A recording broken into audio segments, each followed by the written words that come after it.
I don't know. Thank you for inviting me to present our latest work. After having written a book entitled The Jewish Portuguese Community of Tunis, which concerns the ketubot of the Jews in Tunisia, originating from Livorno and called Grana, we felt we urgently had to get to the very first cradle of our origins, that is to say, the port of Livorno in Tuscany. So here we were, in the footsteps of the Little Jerusalem, one of the nicknames given to Livorno. It was in the port of Livorno that the Jewish community was artificially constituted ex nihilo at the beginning of the 17th century at the invitation of the Grand Duke of Tuscany, Ferdinand I de Medici, who, by his letter patent of 1593, called the Livournina, granted merchants of all nations, and in particular the Jews, a total freedom of worship and business, a normal life outside the ghettos, which was unique at that time. Our work on the Jewish Nation of Livorno, as it was called at this time, focuses on the genealogical reconstruction of the entire community. Thanks to the original registers of the Ketubots, we have analyzed all the marriages between 1626 and 1890, that is to say, from the very beginning of the said Holy Community of Livorno, or Cal Kadosh di Livorno, up to its virtual disappearance after World War II.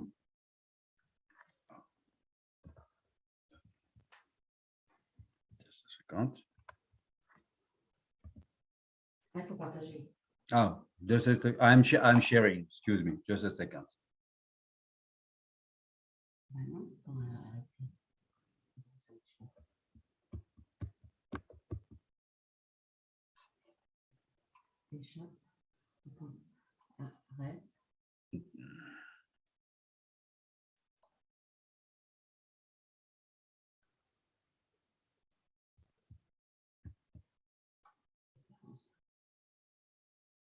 Sorry, I'm just checking.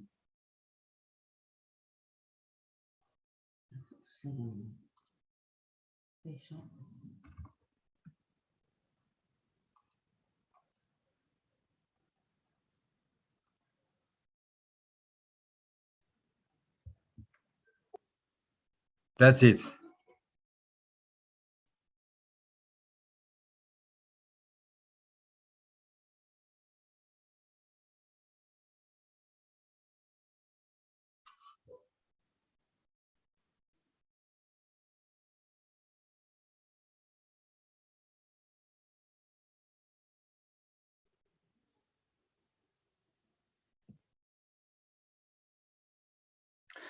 You can see here on the left the old Alain, you're not sharing your screen anymore. Can you please? Ah, yes. For sharing the screen anymore. For sharing the screen.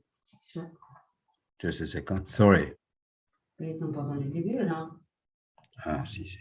The green button at the bottom. Yeah, yeah.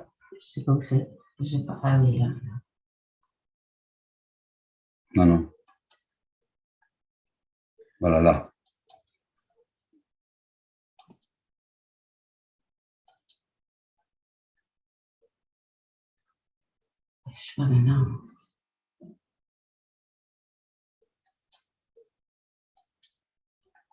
Is that okay now? Is it okay? We can see it, but it's not full screen. But if that's easier, continue like this. Yes, yes, better. But, it seems to be full screen for us. Sorry, but anyway, I will continue like that. Hein? Alors, fais voir. Just a second.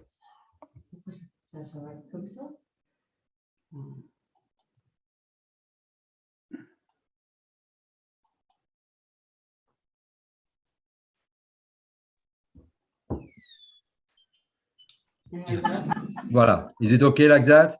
Yes. Bon, anyway. Sorry, hein? Bon. Alors here on the left, you can see the old synagogue, which was built in 1642, which was considered as one of the most beautiful in Europe.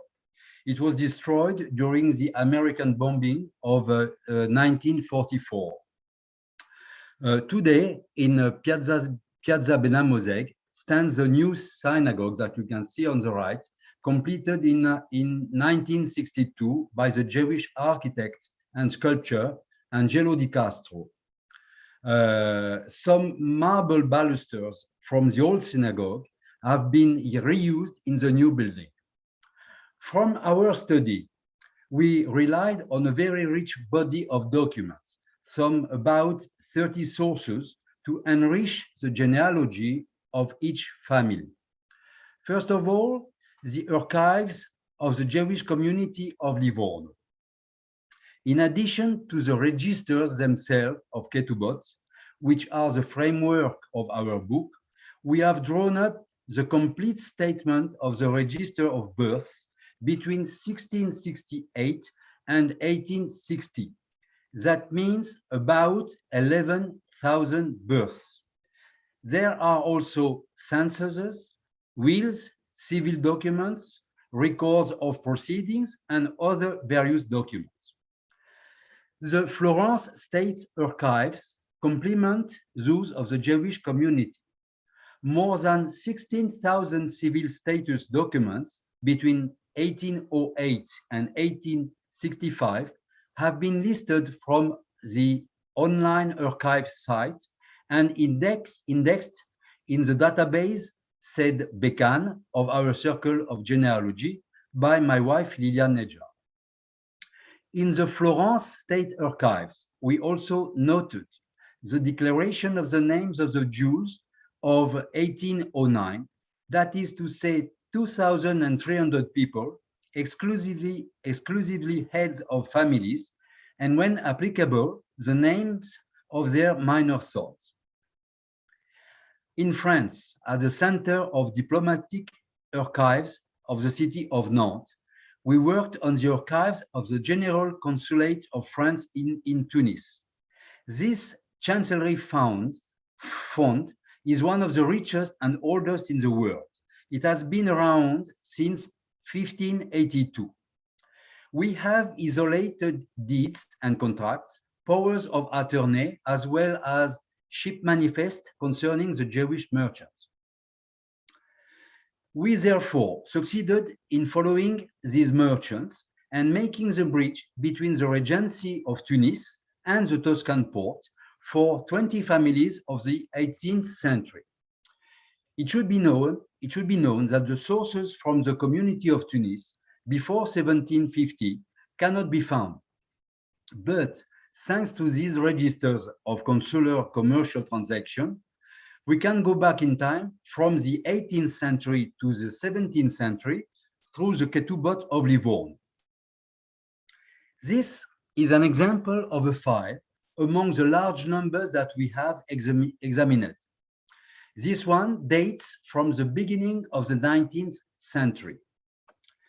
We have also here the declaration of the names of the Jews of Livorno, dated from 1809. Still in the archives of Florence State, this document is one of the original register of declaration of the name, and which is in a very nice condition, of course. Then, among the other sources, we have studied the cemeteries. The cemeteries provide us useful genealogical information. In Livorno, there are 2 cemeteries that we have fully photographed. This one is of name Fiorentina. This cemetery has been used between 1840 and 900, and there is also another one. The name of it is Dei Lupi. At the Dei Lupi cemetery, here is one of the graves that has been transferred from the old Jewish cemetery. This tomb, made of white Carrara marble, is that of Jacob Zadik, who died on March 20, 1691. It features a coat of arms surmounted by a chair. In the center of the chair is a sculpture of a palm tree, crossed out by an inscription in Hebrew, Tzadik Katamar Ifra. It is a verse from the Psalms, which means the righteous blooms like a palm tree. On both sides are inscriptions that you can see in Hebrew on the left and in Spanish on the right, with the identity of the deceased and the date of his death. The Jews of Tunisia, originally from Livorno, were nicknamed the Grana. Grana is a plural of the word Gorni, which means Livorno in Arabic. This community of Tunis, known as the Grana, was formalized in 1710 under the name of the Holy Portuguese Community, or the Kahal Kadosh of Portuguese Tunis. These Jews had brought with them the practice of keeping marriage registers. There have been 10 registers in Tunis from 1754 to 1891. 3 registers were found by Robert Attal of the Benzvi Institute, and 2 others were found by Gilles Boulu, my co-author, and myself. Thanks to these 5 registers, we were able to link all the marriages over 93 continuous years for a total of 1,924 Grana marriages in Tunis between 1788 and 1881. This is our previous book entitled The Marriage Registers of the Portuguese-Jewish Community of Tunis, known as Livournaise or Grana, between 1788 and 1881.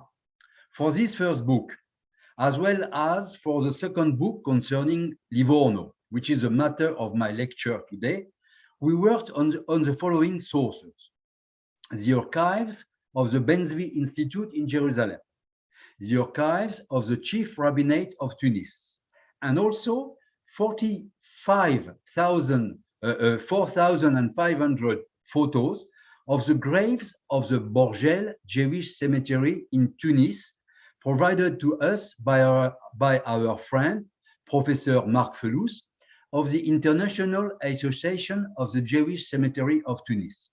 All the photographs has been indexed in the database of our Circle of Genealogy called BICET by my wife, Alain Nedjar. The backbone of our work are precisely the Ketubbot registers themselves. There are 24 registers of Ketubbot, which are a real gold mine of information for sociology, history, economy, and of course, genealogy.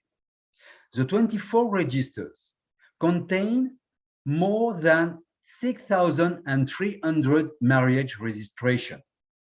We translated them from Aramaic, the language spoken at the time of the Second Temple, with the help of Mr. Raphaël Attias, expert in Hebrew paleography, and we have fully transcribed all of them. Here is the original marriage registration from the register of Joseph, son of David Nunes Franco, with Reina, the daughter of the late Emmanuel Cousin, in 1744. On the right, you can see the original ketubah, which corresponds to this recording, the one which was given to the mother of the bride. This fascinating ketubah, made of parchment, testify of the high cultural level of the Jewish community. The ketubah is composed of 2 arches, which symbolize the entry into the house of the future spousers. The arch on the right contains the ketubah proper. The arch on the left contains the 4 famous conditions of the livournaise ketubah. These same conditions are reproduced in full at the lower part of the register page. See here on the left. In the body of the text, we read that the fathers of the spouses are deceased and that the wife owned her house in the ghetto of Venice, and information about her origin. The fourth condition, the said four conditions are generally four in number. They originate from the Takanot of Toledo or ordinances, which date from the end of the 15th and beginning of the 16th century. They recall the duties of the husband and are always included in the livournaise ketubot. They are proof of their specifically Sephardic character and of the importance of the application of this revolutionary Hebrew law for the time, whose vocation is to defend the interest of the wife, especially in the event of the death of the husband or of a divorce. The Hebrew word tenai, which means condition, is repeated 4 times in large square characters. You can read here at the top of the page, written in Aramaic, Beshiata Dishmaya Beshimana Tava, that we may literally translate by with heaven's help and a good sign. The next line, Barevi, says the fourth, which means the fourth day, which corresponds to Wednesday. Here is an interesting example of the signatures of the Rabbi of Livorno that we found, exactly like those we appeared in the matrimonial registers of the community of the Grana of Tunis. I deciphered and commented them in a devoted chapter of our previous book entitled The Language of the Sign. Indeed, the Grana Rabbi of Tunisia had reactivated and revived the custom of affixing these calligraphies in their registers. Oddly, in Livorno, it was only during the first decades that the rabbis signed there in this way. These signatures allow to know with no doubt who exactly was the signatory. In volume 2 of our work, is the indexing of the 6,300 ketubot. The 24 registers are presented in tabular form. Each register is preceded by a short introduction which summarizes the content and gives comments on the physical characteristic of the document, as you can see in this page. The tables in volume 2 does concern 12,600 spouses. These tables include the information found in the ketubot, the number of the act, the date of the marriage according to the Gregorian and to the Hebrew calendars, the name and surname of the spouses and their fathers, with the indication of the possible death of one of the parents, the amount of the dowry or nidunya in Hebrew, in the currency of the time, and a column with observation. These observations are basic.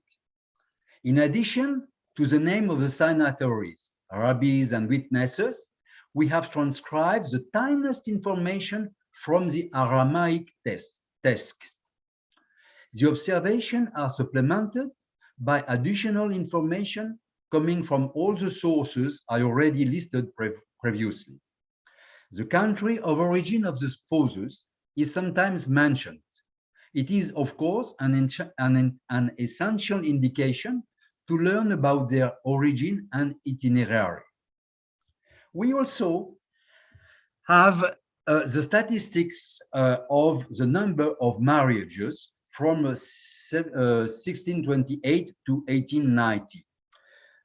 This curve is that of the annual number of marriages since the establishment of the first register from 1626. There were between 30 to 40 weddings per year.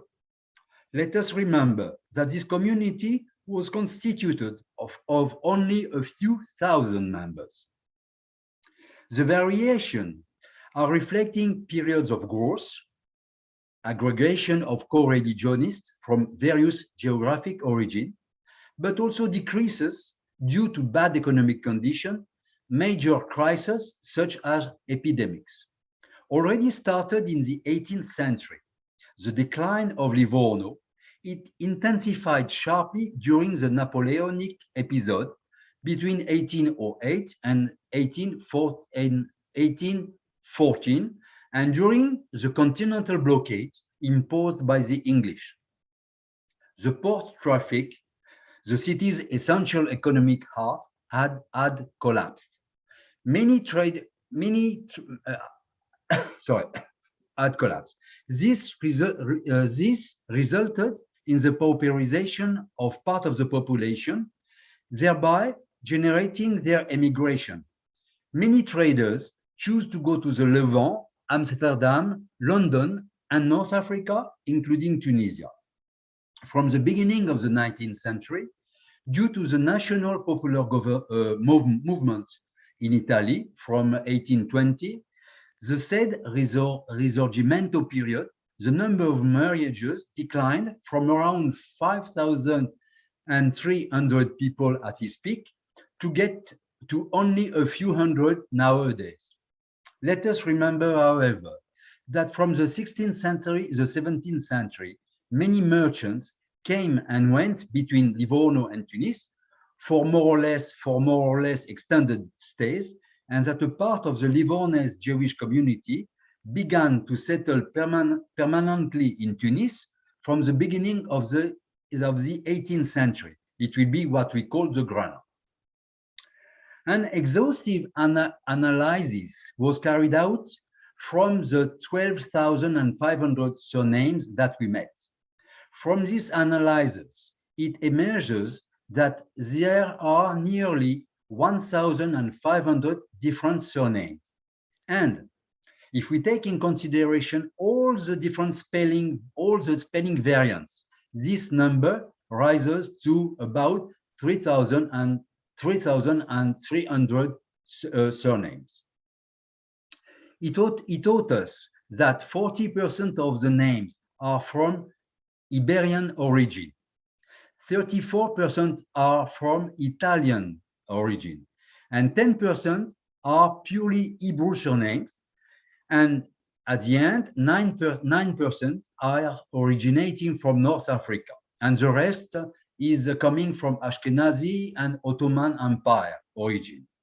That is to say, of the diversity of this community, mainly of Iberian origin at the beginning when it was created, which subsequently became totally composite. The chapter on onomastics tell us also about the transformation, the evolution, and the meaning of the surnames. In addition, surnames largely echo a toponymic origin, especially those of Italian origin. We show it on a set of geographical maps created for the occasion. On this map, the toponymy shows how the names of the cities are sometimes at the origin of some Jewish Italian surnames. As an example, this map of the region of Rome, you can find names of cities and then names of these families like Supino, Veroli, Sonino, Alatri, Segni, and so on. This table now shows some of the most common Patronymok Equivalences. The Ashkenazi surname Tedeschi is written in Hebrew Ashkenazi in the body of the Ketubbot, a surname which, as you know, means German. Note that these two precise surnames have 9 spelling variants. Another example is the name of 40. 40 in Hebrew means the Hebrew equivalent of 40 is Hazak, which means strong. Finally, the surname Orifice. Orifice is a translation from the Hebrew zoref, which means goldsmith. It is not uncommon, moreover, that the same siblings, for the same siblings to have different surnames depending on the civil status records, which makes searches extremely complicated. You can see on this old map where Livorno is located. You know, Jewish Livournaise families lived to the rhythm of the Mediterranean, making the city a real hub and a gateway connecting the Christian West to the Ottoman Empire. The Jews of Livorno will be the main cultural and commercial actors of Mediterranean.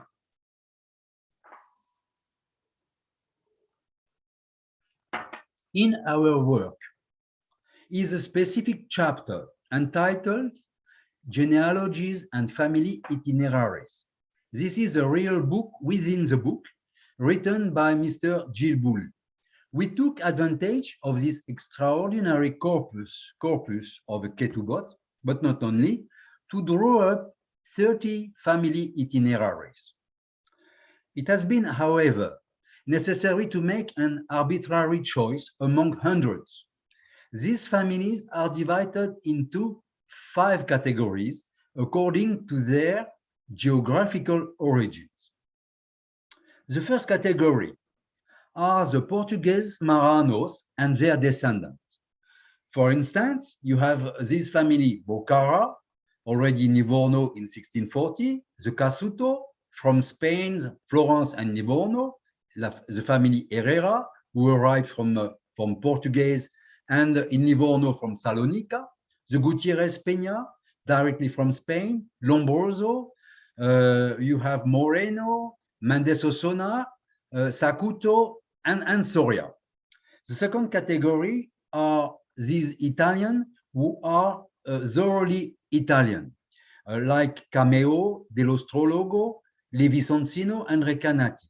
These families from Italy arrived in Livorno mainly in the 18th century, thanks to a special decree of the Duke of Tuscany, which is called the Motus Proprio of 1715, allowing Italian Jews to occupy positions of rulers, that is to say Parnassim, previously reserved to the Judeo-Portuguese oligarchy. These families, Italian, are mostly coming from the city of Rome. The third category does concern the Iberian Jews who are not Marranos. Some among the expelled Jews who left Spain in 1492 went directly to the Maghreb. These same Jews, in particular from Tetuan, moved to Gibraltar in the 18th century under the Treaty of Utrecht, passed to the British Empire in 1713. Well, we have the families Abu Dharam that I will talk to you about in a moment. The Coentanuji. They passed by Sicily after Tangier. They went to Tunis, and one branch will be established in Libourno and another one in Constantine, Algeria. The Palachi, the family Palachi, came from the Ottoman Empire.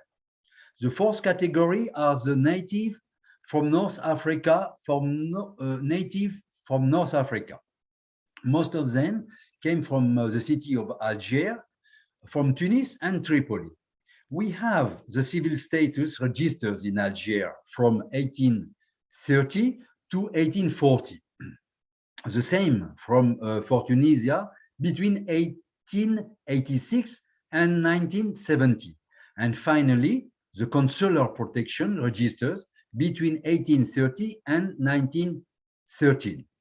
Alain Nedjar and Thierry Samama wrote a specific book about the matter of the protection. It is very hard to go back before the 19th century, but thanks to our ketubot, we go back beyond. Some North African Jews, indeed, arrived in Livorno very early as the 17th century. For example, the Abokaya coming from Algiers, the Nataf coming from Tunis, the Agib, the Arbib, the Raqqa, the Busnak, who arrived from Tripoli.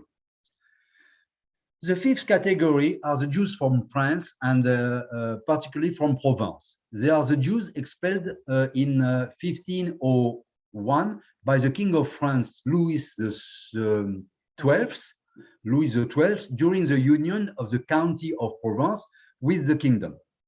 Many of them went to Rome and Torino before, and they went after to Livorno in the 18th century. We have chosen the Lattes family in our book. Now, to describe you the family, I have chosen just one because the number of family is really quite important. But this example will give you, I will say, how the lecture of the Ketubbot provide very original and interesting information. The Abu Dharam family. The Abu Dharam family are a family of Dayanim, rabbi judges from Spain. A theologian, David ben Joseph, was already in Sevilla in 1340, long ago. Expelled from Spain in 1492, they moved to Tétouan, Morocco, where they formed a dynasty of rabbi judges until the 18th century. A branch will pass to Gibraltar from 1740. Censuses dating from 1777 and 1791 in Gibraltar highlight the incessant back and forth of this family. The main branch passed to Livorno in 1762. This is that of Rabbi Judge Salomon Abu Dharam. Up to 7 generations have been found in the Livourno Ketubbot, which is a fairly standard of the dynasty of Moroccan rabbis. The generations go back to Moshe Abu Dharam, known as the Great Eagle, who was in fact the chief rabbi of Tétouan at the beginning of the 17th century. Here is the recording of the Ketubbot in Livorno of Salomon Abu Dharam with Rachel Attias in February 10, 1808. The name of the husband's ancestors over 7 generations are stipulated, and we read here. Just a second. And we read here, Salomon Abu Dharam, son of Abraham Haim, son of Rabbi Dayan Salomon Abu Dharam, son of Samuel, son of Rabbi Salomon, son of Isaac, son of Rabbi Dayan Moshe Abu Dharam, the Great Eagle. We go back to the beginning of the 17th century. Here is a beautiful and amazing document that we found in the archives of the Jewish community of Livorno. It is a parchment of 1751, which comes from Gibraltar, as stated on this document.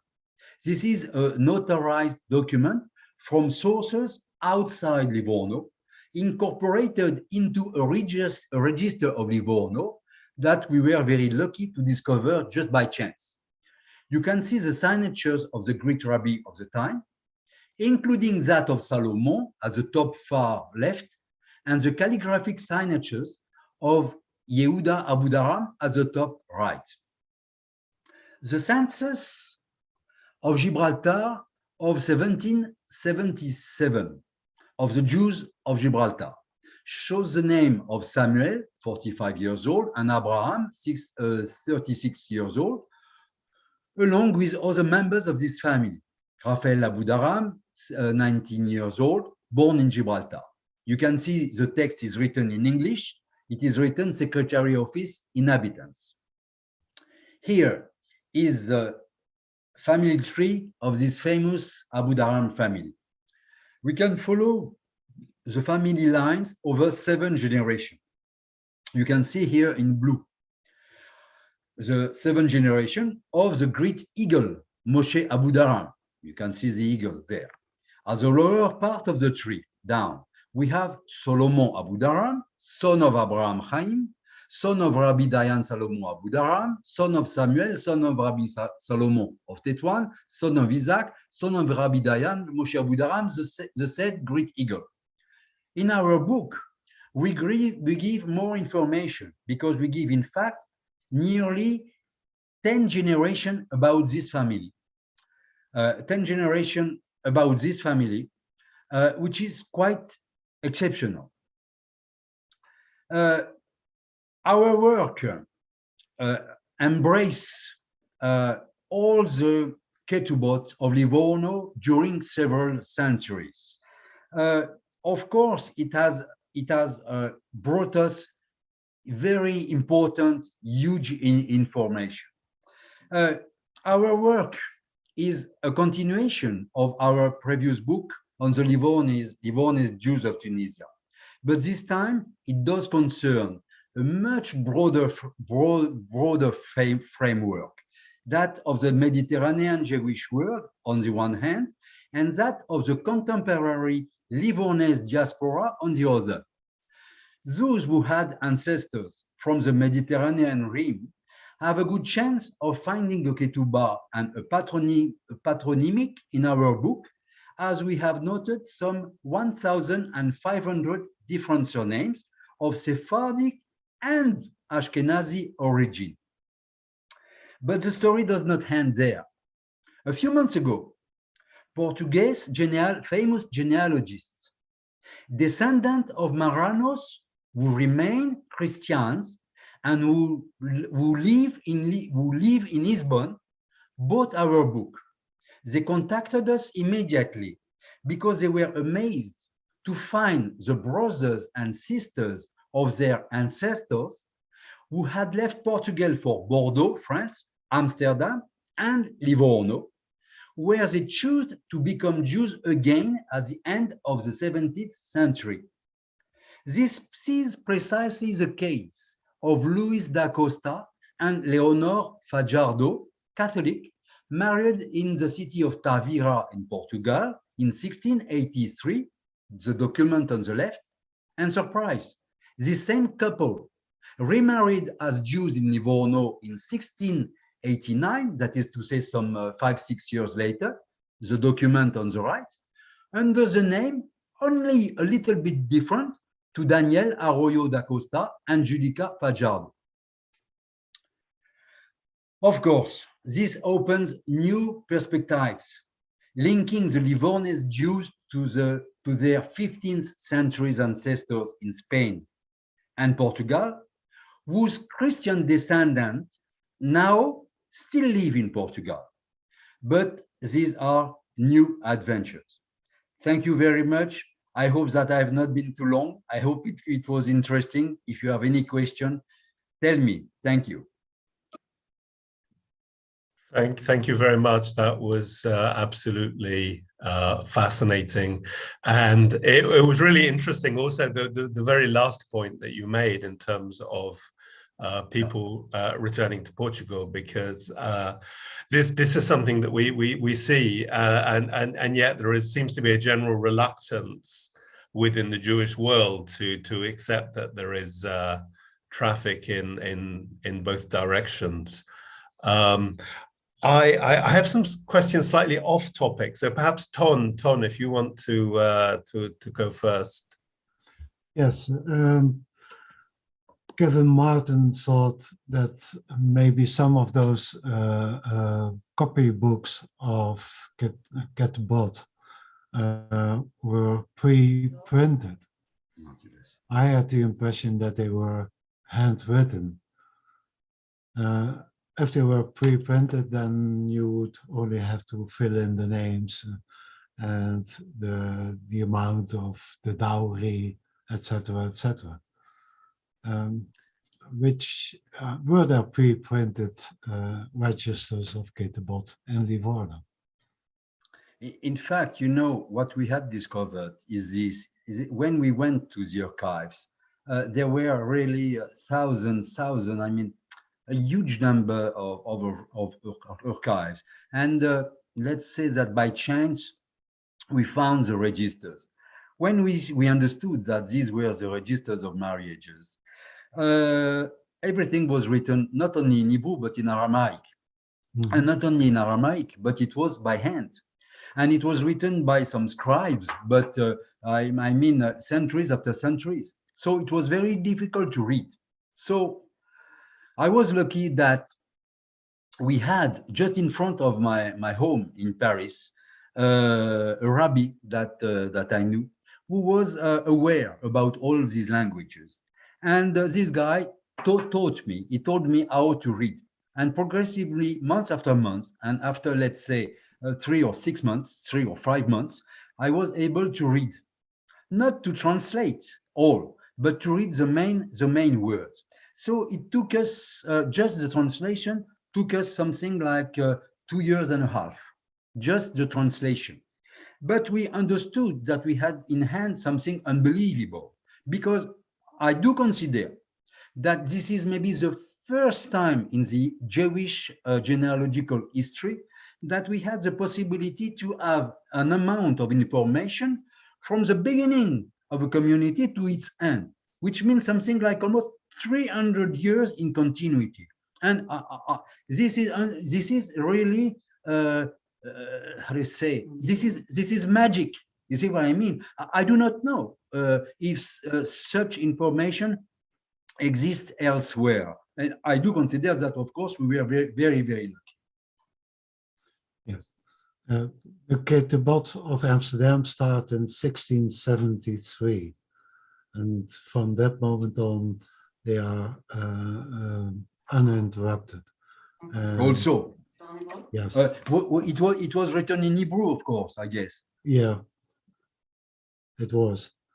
And there's an index somewhere online. So, and the Ketubbot of London have been abstracted by Miriam Rodriguez Pereira. They are not yet online. Maybe in the future with the National Library of Israel. That's something to look forward to.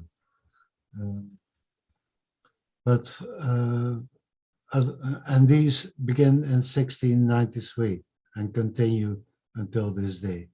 So Livorno is the oldest, but there are other series that are uninterrupted and available. We all were lucky that the Sephardi marriages were not destroyed during the wars. I mean that they kept it, fortunately, in Livorno.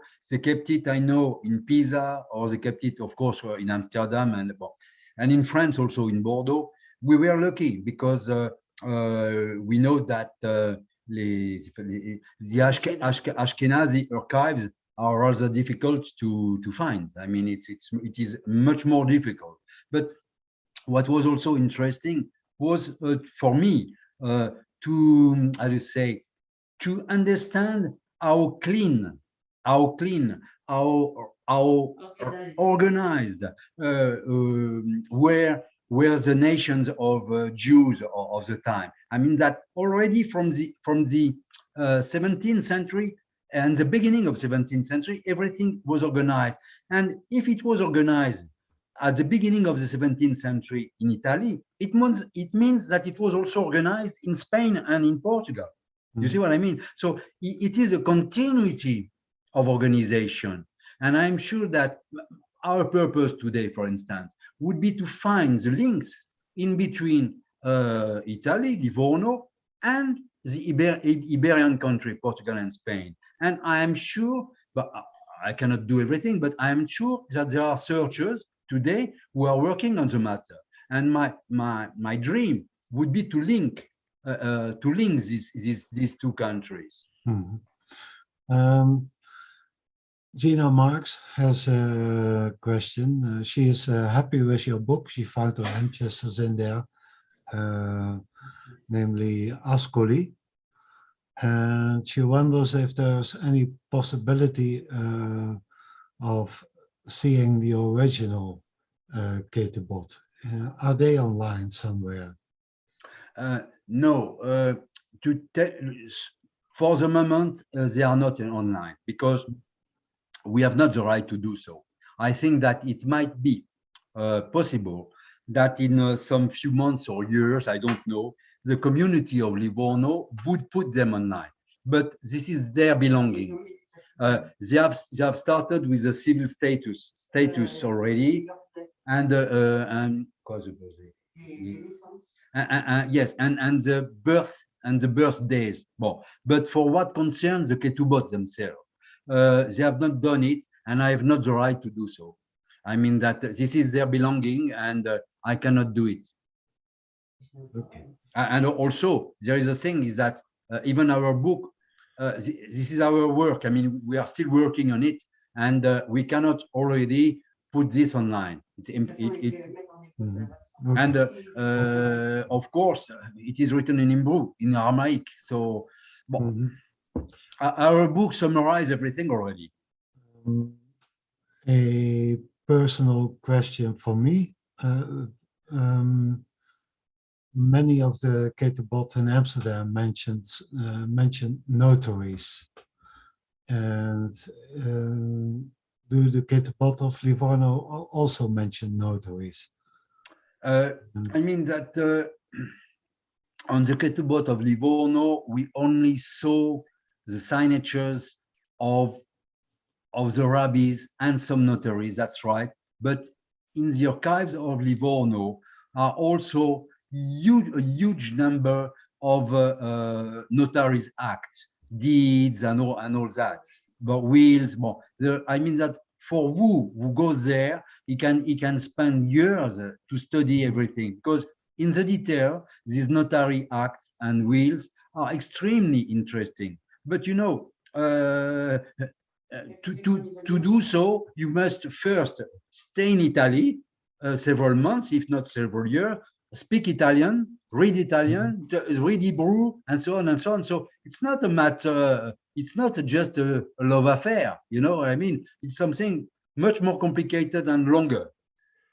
Yes, what I do is the Amsterdam Ketubbot. I ask someone who reads Hebrew, and he tells me whether there is a notary in there or not. And if there is one, there's also a date. And then I go to the Amsterdam archives, which has a lot of notarial archives online. And then I find a prenuptial agreement. And in this prenuptial agreement, one finds often even more information. Yeah. Additional to the Ketubbot. The Ketubbot are an important source, but these prenuptial agreements are also a beautiful source of extra information. For instance, they might name the names of the mothers, which you don't find in the Ketubbot.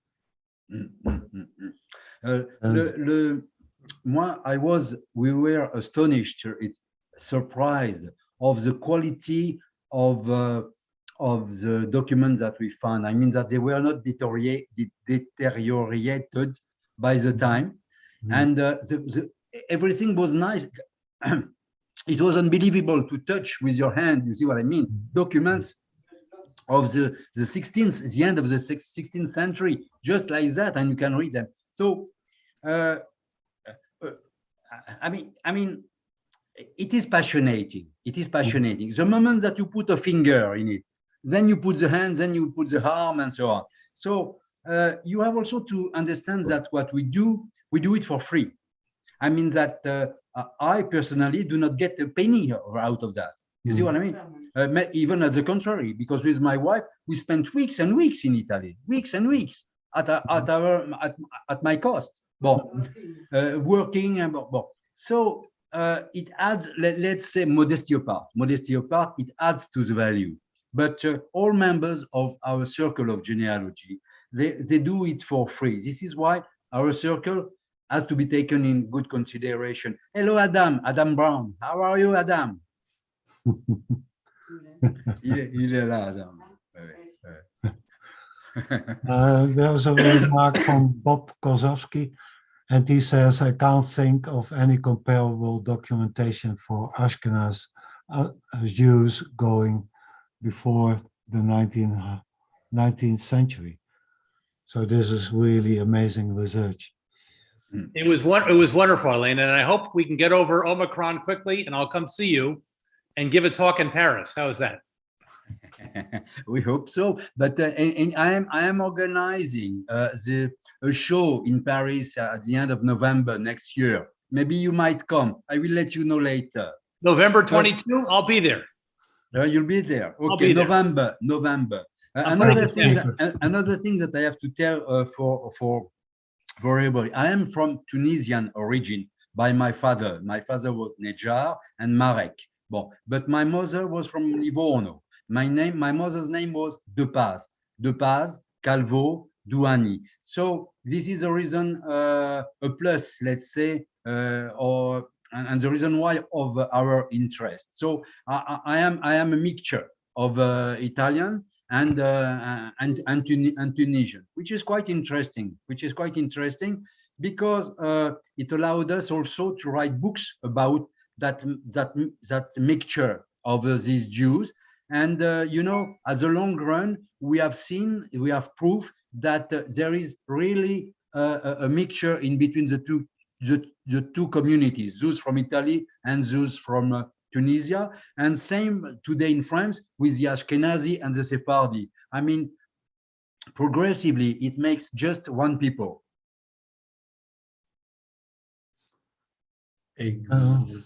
Someone else. So sorry, Adam, you have something to say. Oh, I'm agreeing with Alain. He's absolutely. I have a couple of questions. I'm sorry, Bernard, and people on YouTube. We shall get to you in a second.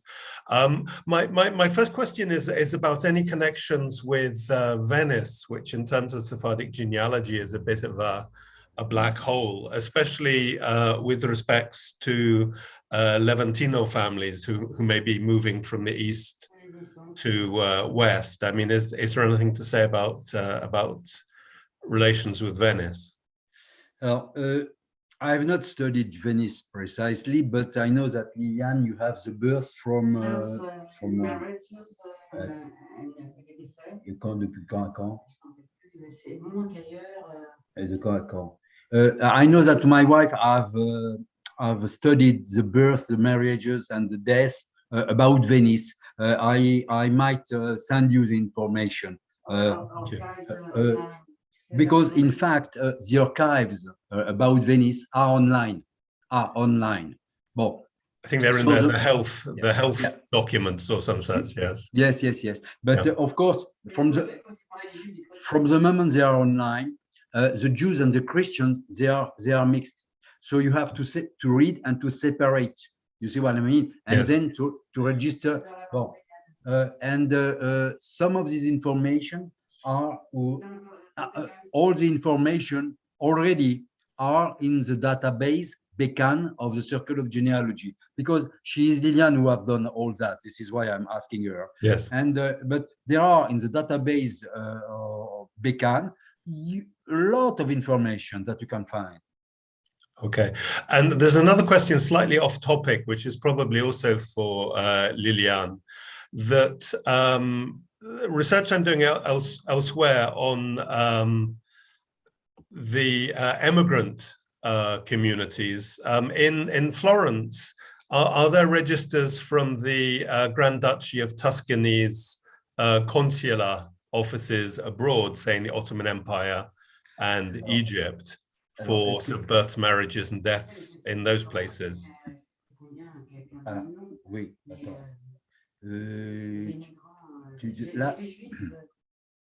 well, she has worked on the civil status of Florence of Florence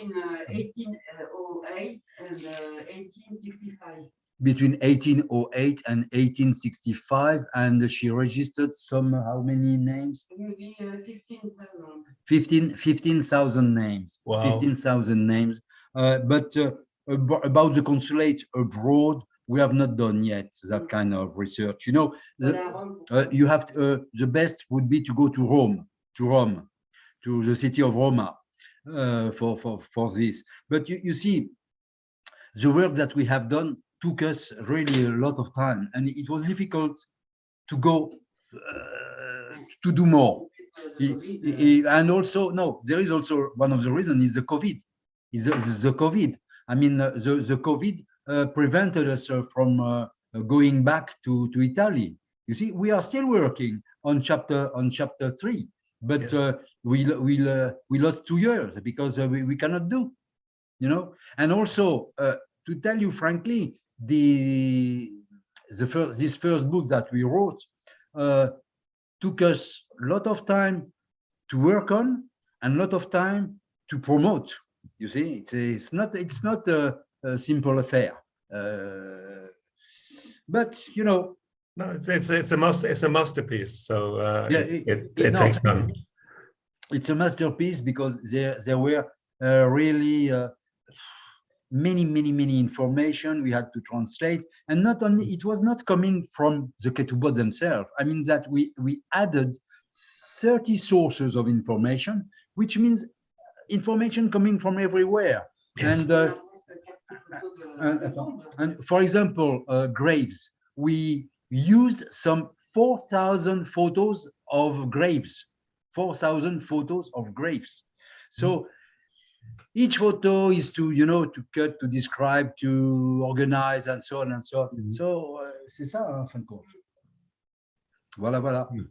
That's a lot. Thank you. Bernard, you have a question. Yeah, well, first of all, I have to A, thank you, and B, congratulate you on both of you and the Cercle in general on an absolutely magnificent and really exciting piece of research. I mean, the work you've done is unrivaled and invaluable. And I'm hoping that people are going to take advantage of it in the future. I had a question which you started to address just at the end of your talk, and it's about the interaction between all the different places that the Jews came from and went to, who passed through Livorno. I've found so far 15 or 16 great-grandparents who were either born in or died in Livorno. And they have amazing kind of geographical histories. And I just wanted to mention two of them. One of them is the Meldolas, who would originally have been presumably from Meldola in Italy, but had ended up somehow or other in Toledo in the 8th and 9th centuries before going back to Italy and dispersing right across the rest of the Sephardic and non-Sephardic worlds. And the other one is Ferraris. And what's interesting is that although they had originally come from Spain, and I've got, I think, an 8th or 9th great-grandfather born in Reggio in Italy in 1634, the name was obviously something to do with Ferrara to start with before it got to Spain. So there is a whole series of further investigations, which I'm not asking you to do. You've got enough to do just carrying on with this, but which clearly needs other people.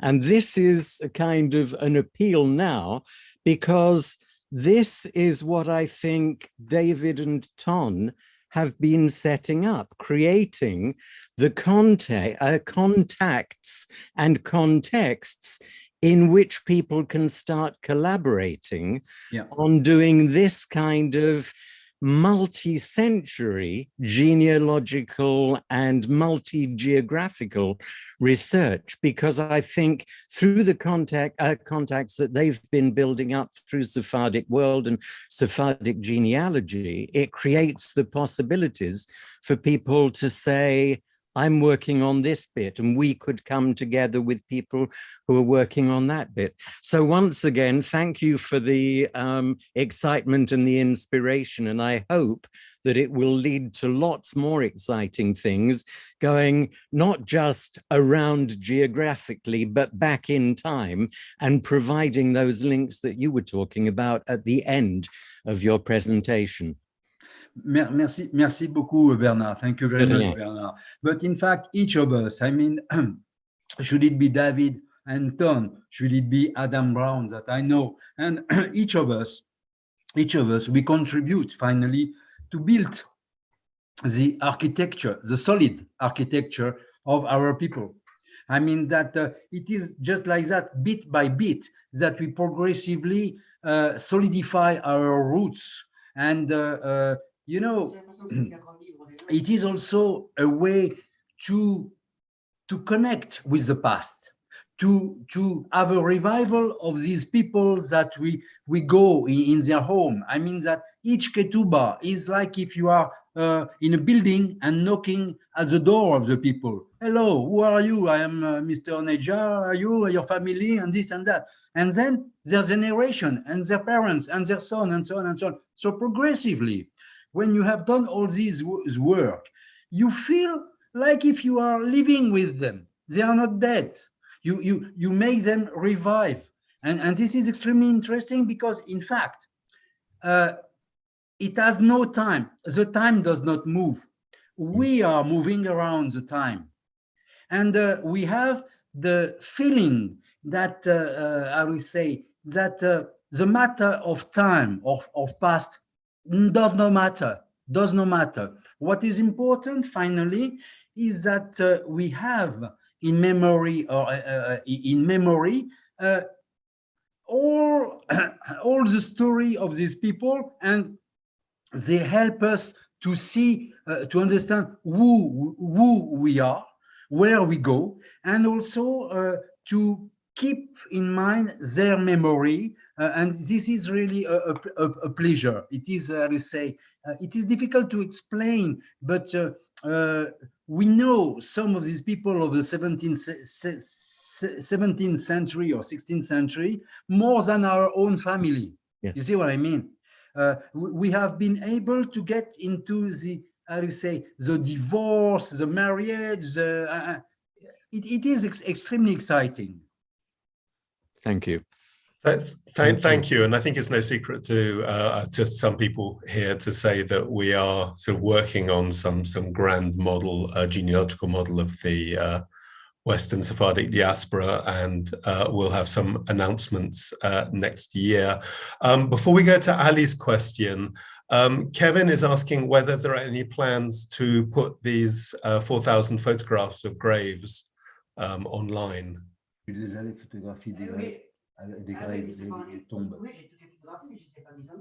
We have all the photographies, but not still online. Not yet online.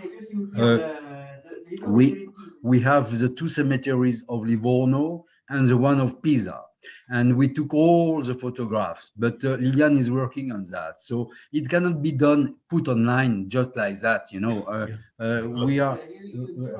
It is a part of our work. I mean that we are working on that, and maybe soon, I don't know, we will be able to do something. But the matter also is to, I will say,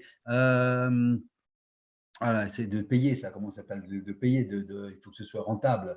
It is also the rentability. I mean that, for instance, if we print a book, or if we do something, this is too costly. So we will put it on the website, on the site. But it has to come also with a story. You know, it cannot be done so quickly. It takes a little bit of time.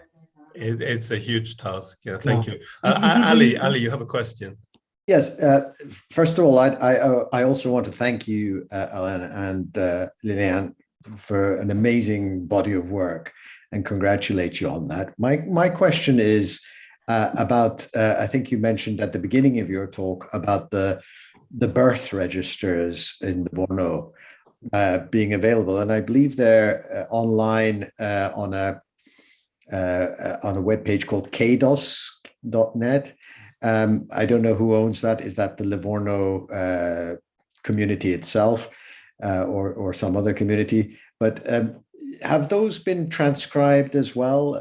Are they included in your book, or do you have records of the birth registers?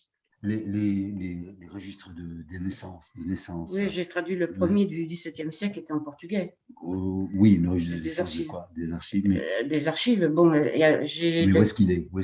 Où est-ce que tu l'as traduit? Oui, c'est sur... dans Bécane. Oui, alors, yes, I mean... From 1668. Yeah. It has been put into our database, Becan, of the Circle of Genealogy. You will find this information De there 1668 from 1668 to 1865. to 1865. Is this on your website? Yes, It's already there. yes, The website of the Cercle. yes, Okay. yes, yes. C'est les naissances, ça, c'est les Birth, naissances. birth, Fantastic. birth. Remember Parce que les autres, c'est de 1808 à 1865. Ouais. Okay, les mariages et les- I will find out more about this from Ton or from you if necessary later. Oui, oui, oui, oui. And we have also the deaths Deaths and marriages. and marriages from From 1808 to 1865. 1808 to 1865. All has been put in our database. So it is a very interesting database and Yes. very useful for Il y a Oui. Tunis. and also we have all the information of Tunis, the city of Tunis. To give you an example, we have read something that like 100,000 and 120,000 civil status, and there are 25,000 civil status of Jews in the database that we have in our website. Understand. Voilà. So it's a lot. It's a lot. In fact. I can imagine. Thank you very much. Thank you. Voilà. Can't hear you. Sorry, Frances. Frances. Yes. Well, one of my usual questions, which is less about the history of the ancestry. I mean, as a Sephardi Jew who had also an Ashkenazi family but grew up as a Sephardi in Didsbury in Manchester, I am very, very aware, because I've just been briefly to an Ashkenazi left-wing celebration of Hanukkah. I'm very aware of the difference between the Ashkenazi lefties and the Sephardim. I find the Sephardim much more baroque, much more emotionally rich and on the edge of everything. I would really love to hear more about how that rich complexity of, I mean, my ancestors came from, were kicked out of Spain, all of that, and they knew about it, my relatives. And that kind of rich, complicated, bad-tempered, often, history with a lot of shouting and loving, it feels so different to the Ashkenazi environment. I'm not saying the Ashkenazi are not loving. I have some wonderful friends who are Ashkenazi. Have you anything to say about that cultural entwinement, difference? Yeah, the Jews are sometimes with a little pepper or with a little salt. You see what I mean? That you have Jews with every kind of behavior and story. The Jews from Tunisia are happy-go-lucky and this and that. The Jews from Italy are quite different. I mean, those that we have met from Italy, for instance, when we met the community of the Jews of Livorno, we met people of a very high level in terms of intellectuality. You know, most of them were doctors, writers, and so on. But, so it is different. It is sure that when you live, when you were living in North of Africa, if you were really from Tunisian origin, you had a life and a behavior different from the Italian who came from Libourno to Tunisia. For example, the Jews from Livorno, they had a level, intellectual level, higher than the Jews from Tunisia. Why? Because the Jews in Tunisia were speaking Arabic, and they were speaking, and they were under the authority of the Bey. They were considered like dhimmis. So they could not be really free. And the Jews coming from Livorno were having a higher level of culture. For example, they came already from Spain, from the universities of Spain. So when they came, then to Italy. And then when they came from Italy to Tunisia, they were already European. They were already involved of the Lumière, le siècle des Lumières, the French Revolution, and so on. So when they came to Tunisia, they were looking like strangers coming from the moon, and they were called the Francos, and even the cemeteries were separated. By a wall in Tunisia. And you know, there was something very odd. At the beginning, when the Jews from Livorno started to do business with Tunisia, you know with whom they were starting to do their business? With the Moriscos. The Moriscos were the Arabs, were the Muslims, which were which left Spain in 1492 too. And these Arabs settled in Tunisia. And the matter was this one. These Arabs and those from Livorno were speaking Spanish. Yes. You know, and they started to do the business. So these are the tiny story in the story, which is quite interesting. And those Arabs coming from Spain were having also a high culture, because those from the Jews were kind of hijo de algo. I mean, they were already somebody. You know, they were having horses, they were wearing wigs, they were giving a huge feast in their home and so on. So unbelievable the different. But there were also 80% of them which were poor people. But the government, the Parnassim, all of them were coming from Spain, Spanish or Portuguese origin, and it took a long time before they granted some power to the Jews from Italy to be with us to govern the Jews. I mean that it took time for them to accept the other Jews than the Iberian Jews. You know, the history of the mixity of the Jews from Spain and the Jews from the other countries took time. Thank you. David, there was a question on YouTube, you said. Yes, there was from Michael, and I hope, Michael, to see you at Synagogue again soon. You showed the index of Ketubbot, but are all the Ketubbot translated completely or not? His family, the Ramos of Amsterdam, London, were possibly in Livorno for 5 years or so. A family member would like a complete translation of 3 or 4 Livorno Ketubbot. Is this possible? Yes. I may do so. Tell him to send me the Ketubbot, and it will be a pleasure for me to help and to translate. If it is only 2 or 3 Ketubbot, of course, send them to me, and I will give you the translation. Okay, that's great, Michael. You can send to my personal email if you like. And just to remind everybody about the Sephardic diaspora group on Facebook, which is the best place to go and find other people interested in the subject.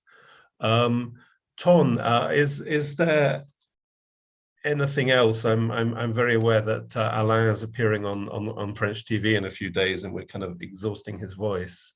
Yeah, it will be Wednesday okay. at 9. Wednesday at 9 in the morning on FR3. Yes. FR3 channel. It's on the television, just on the television. I will talk about the Circle of Genealogy and, of course, the book. I am very sorry for my English. I mean, my accent is awful. I hope that you have understood all what I said. Yes. It was not so easy for me, but you know. It was excellent, very understandable. And we had anyway, any questions that you had, you can send me a mail through David or Ton. If you had any kind of question, do not hesitate. Send me these questions, and I will reply to any of them. Okay. Thank you. Ton, shall we close the meeting? Yes. Thank you, Alain, for a very lively talk and a very lively discussion afterward. And thank you, Liliane, for assisting. And next week, we have a blockbuster. Rachel Frankel and Joseph de Leon will present their new database, which will go online on that very day, of Jamaican gravestones. It will not be the complete database yet, but it will be the first part of a series. And well, it will be a scoop for Sephardic world, and spread the word. And we hope to see you all next week. Thank you to our patrons who make all of this possible. And thank you for viewers on Zoom and viewers on YouTube. And once again, thank you, Alain. Merci beaucoup. Thank you to everybody. Hope to see you soon. Take care. And David, is it the last night of Hanukkah yet, or? Tonight is the last night. So Hanukkah Sameach, Hanukkah Alegre. Happy Hanukkah. And I'll see you all next week. Okay.